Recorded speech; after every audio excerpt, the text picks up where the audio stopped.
Welcome to the NoJetStress Podcast, where we explore traveller wellbeing solutions for business and frequent flyers seeking to conquer jet lag and live healthier lives. I'm your host, Christopher Babayode, ex-flight attendant, traveller wellbeing advocate, nutritional therapist, and author. Welcome back to part 2 of my conversation with Dr. David Garley of the Better Sleep Clinic in Bristol. In this episode, we continue our conversation and I asked Dr. Garley about his advice to HR departments on the topic of sleep, workplace culture, and health and productivity and well-being in the workplace, and much more. I start off asking him if he uses a wearable himself. So I do have a watch that will measure it, but I actually can't find it. Probably in this room somewhere. I don't really use it. That is the other thing. I come across people who are pro-tech and people who are typically against it. And all I then ask for those people who are against it is try and have some methodology, simple subjective way of measuring how you feel after a night's sleep if you're not going to use tech. So you can try and build up some consistency or a pattern that allows you to loosely draw conclusions that you can start to work on going forward. The idea is to potentially, some people do heart rate variability morning tests to see how far or how well rested they feel, and then use that subjectively going forward if they're not in favor of tech. I think that's something that could be useful. What would you say to that? So heart rate variability is fairly new. Then that is something that, as far as I'm aware, has been shown not to be particularly accurate on the measurements from using that kind of red light that you get from the back of a device on a kind of peripheral blood vessel. So whereas we'll measure the electrical stuff, that it is a surrogate marker, if you like. So it's not bang accurate. What about the chest straps? You can get probably some better ones, but I think even if it was to be measured accurately, it isn't a particularly specific finding. So with tests in medicine, you often talk about specificity and sensitivity. It could be sensitive, but it's not very specific. And I've heard stories about people say, I've gone to the doctor because my heart rate variability dropped off, which is fine, but it's never just that. So and I had some infectious symptoms. But as a doctor, if someone comes to me and says, my heart rate dropped off, I say, how do you feel? If you feel fine, says, well, let's watch and wait.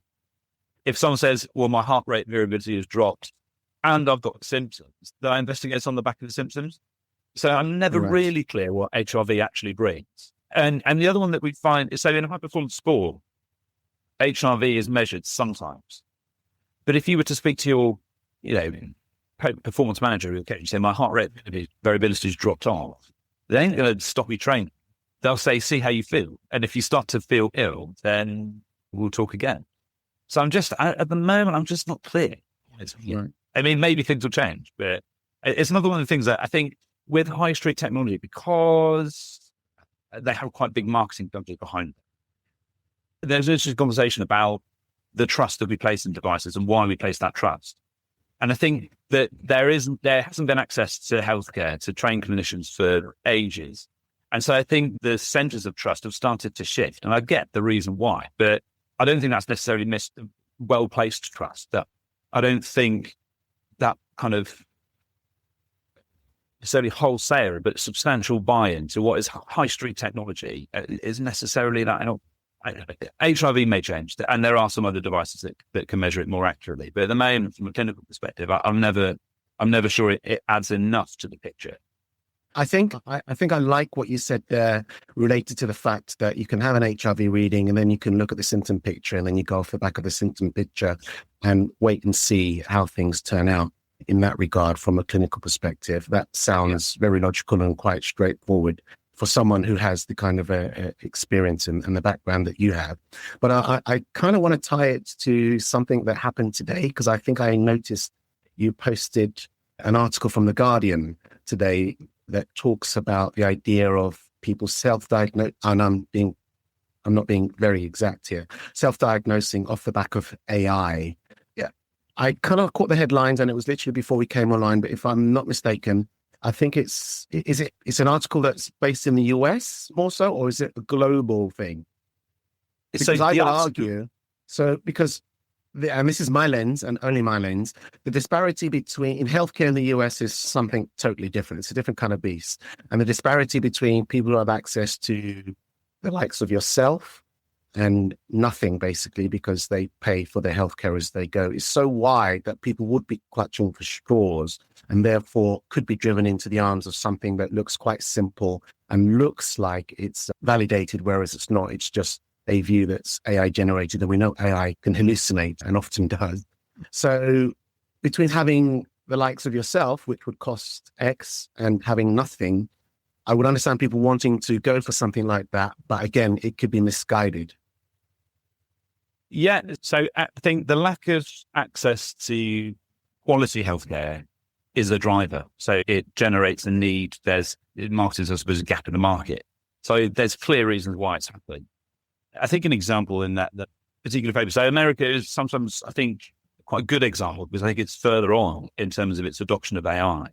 And that was a scenario where the patient did have access to healthcare. So she was in a consultation with the doctor, but the psychiatrist mentioned that she appeared to put her symptoms and how she feels through an AI model several times to try and understand it herself.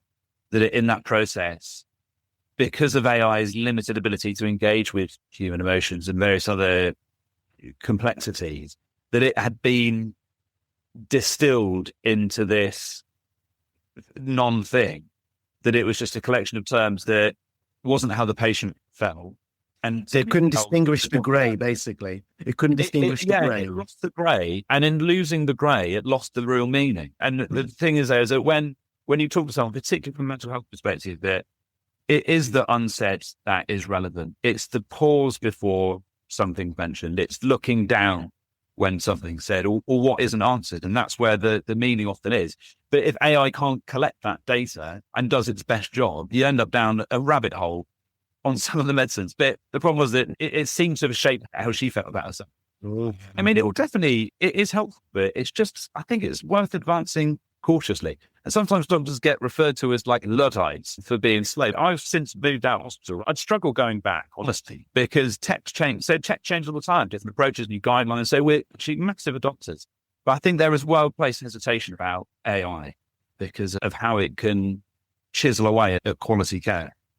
Coming back to the major focus here, we've jumped about a bit, but we've taken an interesting take on what individuals can do. I'd like to kick it up to conversations about organizations and corporates and teams, because to make this particularly relevant, it's to the corporations and teams, it's how it affects performance. What are the trends that you see in the corporate world in terms of their understanding of sleep and their ability to get that message to filter through to a point where hopefully it becomes something that's taken up and taken seriously by those who can help these corporations and these teams deliver on their goals? Sleep really supports so much of what you're driving at with a corporation. So from an employee perspective, if you have a wellbeing program, sleep hugely supports wellbeing. From an employer's point of view, it supports productivity, innovation, reduces accident risk. So it ticks a lot of boxes, and sleep tends to straddle both well-being and health and safety. It's quite hard to separate all of those. So you're going down the risk management aspect that is common to all corporations, right? Yeah, absolutely. So there's good evidence on industrial accidents. So the increased risk of accidents resulting in permanent disability or, enormous workplace payouts. So there's that, but it's also missing the decimal point off, it's accidents across the board. It impacts company culture. Anyone who's worked with somebody who doesn't, if you think about how all of us are when we haven't slept well, we tend to be quite ratty and judgmental, some more than others. But when you have anyone like that in a team, it quickly changes how everyone else is speaking. It does tend to rub off on other people. There's evidence about the negative impact on the strategic thinking of a team if they're not sleeping well. So if you work a team too hard, they stress out, they don't sleep, things start going backwards. So sleep is really important. And I think it's sometimes conspicuous that sleep isn't addressed in workplace settings. And again, I think there are reasons. I think one of the reasons is that hesitation that it's natural to have with sleep because it's not that concrete concept. It doesn't have that kind of solid feel to it that people aren't sure and they'll just put their resources elsewhere. sometimes people think that it can't be fixed because, again, you don't have that direct control of sleep.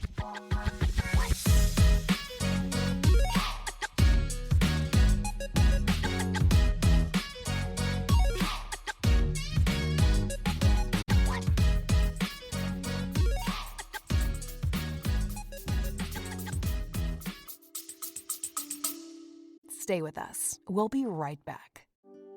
Introducing DerbySoft Exchange, a dynamic marketplace where suppliers and distributors collaborate seamlessly. Suppliers connect to global distributors like OTAs, travel agencies, and tour operators.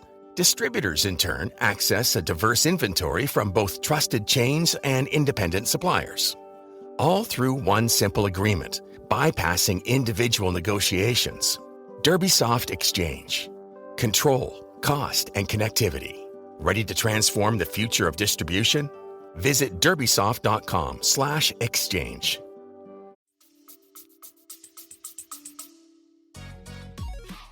As you do, you have loads of indirect control about sleep.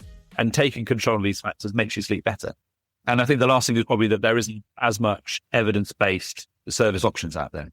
There aren't so many people working in sleep, and those who do work in sleep are, to be fair, a bit of a mixed bag. So if you are considering an HR director of a global organization, for instance, were listening, and they were hesitant, what kind of hesitant to take steps to propagate this idea of the value of sleep within the organization? I hope there isn't an HR director out there like that, but what kind of things would you be nudging them towards and asking them to consider as a way forward? So I think to consider how big the sleep problem is. So we know data. Yeah.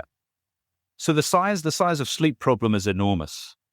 So 10% of adults have insomnia, insomnia that impacts your well-being and mental health. You take 14 additional days off sick if you have chronic insomnia. Some studies, that's 3 working weeks in addition to what you'd normally have.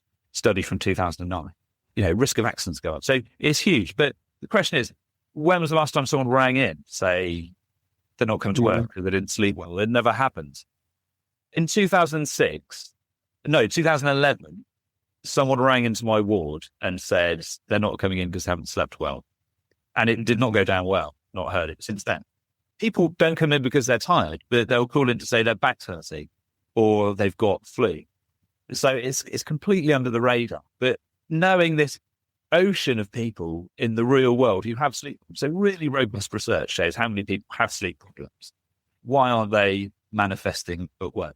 They are, but it's under the radar. So that's the size of the problem. So trying to understand the size of the problem more. So we do anonymous sleep assessments as a way of understanding that. So snapshot survey of your workforce or, a shift or a production line we've done before. And when it's done anonymously, you tend to get a lot more information out of it. Is it because I've got kids at home who aren't sleeping? Because if a child doesn't sleep, no one in the house sleeps. And people don't feel that they can talk about that. Is it because you're so stressed from work and you're doing shift work that you take sleeping tablets every night to try and sleep? And that means that you get the hangover effect in the morning and then you aren't coming in. Or you've got obstructive sleep apnea. That sleep is sort of where your airway repeatedly closes as you sleep, associated with really loud snoring. Really poor quality sleep as a result of that. So people have excessive daytime sleepiness. But they're worried if they come forwards, then they'll lose their driving license because there are DVLA implications on there. You have to kind of get anonymous in order to really uncover what the problem is. And then it's like back to education and awareness. But there's a lot of low-hanging fruit with sleep. The treatments for sleep are good. They're good treatments and you can get people sleeping better. And then that has a knock-on effect. So take advantage of that low-hanging fruit. Get a sleep strategy and you'll see that all other aspects of well-being also pick up. My favorite dig is the idea that the culture that's in the organization where people feel they can speak up or not can also impact the ability to get real results. But I guess you circumvented that a bit in as much as if you can gather data anonymously, then people don't feel threatened by being more open with what they're going through as such. There's that bit, also having some of the best organizations we've worked with have really good relationships between shift managers, line managers, supervisors, and other workers. That when you have, that's quite a key relationship. And I think if you're able to speak to your immediate boss about everything that's going on, then you actually have a much better feel of the whole situation, that your finger is much more on the pulse of your workforce. Okay.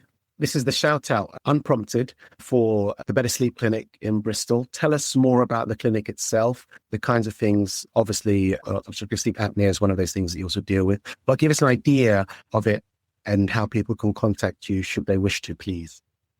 Yeah, absolutely. We're a doctor-led clinic. So we've got NHS sleep consultants, got GPs, we have a sleep therapist, sleep physiologist, and we see a range of different sleep disorders. And so this is good. So if you have a sleep disorder, you don't necessarily know what it is. And so if you go and have a specific sleep apnea test, but it turns out not to be sleep apnea, you then have to start again with someone else. So we cover a range of sleep disorders. So if you have insomnia, obstructive sleep apnea, circadian rhythm disorders are probably the main ones that we look at. And so we're all online. So all our consultations are online. All our tests work remotely through remote tests, which are really high quality. And we also do the gold standard treatments, for obstructive sleep apnea, which is CPAP. And there's also some prescription medicines in there. So there's new one, Dowdorexin and melatonin that we prescribe, which is also good for jet lag, a specific type of melatonin. So if you are struggling with your sleep, give us a call. But equally, if you work for an organization and you want to get your workforce sleeping well, and you just want a bit of advice on strategy, we don't charge for that. So just drop us a line. So we're at thebettersleepclinic.co.uk. Are there any other social handles online that people can interact with the kind of content that you provide at all? We do. I can't remember what they are. If you type in Better Sleep Clinic, don't pick the one that's in New Zealand, because there is one in New Zealand. It's interesting because we haven't really had a lot of conversation directly relating to jet lag as such, but I think there's a nuanced conversation to be had about the use of melatonin. I'll just go through this and then hopefully we can round up our time together. But in my book, I specifically am against melatonin because my understanding at the time, it was written in 2016, was the idea that melatonin introduced into the body from outside as opposed to inside the body. One, people saw it as the sleep hormone rather than a hormone that actually is in the process of lining up aspects that promote decent sleep. One, people saw it as like a hammer rather than something that encourages, which is the difference between sedation and signaling. I'm butchering my understanding the way I'm explaining this, I think. But the nuanced conversation is that if you see it more as a signaling molecule rather than the actual molecule that actually gets you to sleep, then potentially you move away from using it in large doses, which I believe can interrupt the delicate play and the biofeedback of our hormonal system, which is what I was against. And you put it in the context of being able to encourage things without overwhelming the system. Would that be a decent, fair assessment? Yeah, that is. So melatonin, it's really not a straightforward hormone, and it's not even seen as a hormone. Sometimes it's seen as a drug or a supplement, but it is a hormone. And you're absolutely right that it's more about getting your physiology in order to sleep, but it's not a sleeping tablet. To confuse things, if you take it in a high dose, it does have some very mild kind of soporific effect, but that's not really what it's about. But absolutely, if you take, so most of the supplements that you get over the counter in, say, America or other countries, they're often whopping great doses and it's long acting. So if you want to nudge your circadian rhythm one way or the other, you want a small dose of a short acting one. So if you take a really big long acting dose, basically what it works on is the idea about at the lowest point of your circadian rhythm. If you take it before that, it pulls your circadian rhythm one way. If you take it after, it pulls it the other way. So if you take a whopping big dose that's in your system for, 6 hours, 12 hours, it does it. Who knows what it does? It does a bit of both. Right. So it's just, you're just making a bit of a problem if you do it that way. So you can use small doses of short-acting stuff in combination with other things. It's never just about one thing. It's about that holistic approach. I think that's what's great about your approach. It's about all things about traveling. So it is the circadian stuff. There's also things like travel fatigue and dehydration, things like that. Like so many other things that impact how you feel when you arrive. It's not just sleep or circadian stuff. It's just that kind of natural exhaustion. So it's about, stepping back from being too laser focused on one area, step back and actually see the burst as a whole. And that's the way to make traveling easier. Great. Thank you so much. Okay, so I'd love to be able to continue on another episode, but another time. Our time's coming to an end now. I would like to ask you, quite specifically, we have a tradition of asking people that come on the podcast what their favorite destination around the world is and why. and you're not allowed to pick the UK. I know you like camping. I'm afraid that unless it's camping somewhere else, but I don't know how well traveled you are. I assume fairly well traveled, if you can count Malawi on one of your trips and what have you. But please, what's your favorite destination around the world and why? So it's probably San Sebastian, actually, on the north coast of Spain. Slightly biased because I went there fairly recently, but I absolutely loved it. That it's got, one, it's easy to get to, which if you don't like faffing is good, but it's got everything there. It's a really lovely city. It's got fantastic food. I think it's got more Michelin stars than any other country in Europe or a city in Europe. But it's like an accessible price, great quality, and it's got a beach. It's got two beaches, actually. One and one you can't. But it just ticks so many boxes. So it's great for a long weekend. I haven't had that as a destination on the show, so that's really nice to be able to add that and offer that to people. From the little I know, is it also a town where there's an annual pilgrimage that goes to or from San Sebastian? It's on the way of St. James, so it's on a pilgrimage track, yeah. But I think most people, I think there's different ones. The most end up in Santiago de Compostela, which is further to the west. Right. So, yeah. But they're probably after that end there. It's not bad. If you wanted to start a pilgrimage idea to San Sebastian, I'd get through. Okay. I've got to go and visit first, but it's a lovely suggestion. Thank you so much for your time for coming on the podcast today. I really appreciate it and love to have you come back sometime in the future also to discuss the newest and greatest of the kind of work that you're doing and promote the idea of better sleep in terms of overall health and particularly cognitive health and poor performance. Thank you, Dr. David Garley. Thanks for having me on. Thank you, Christopher.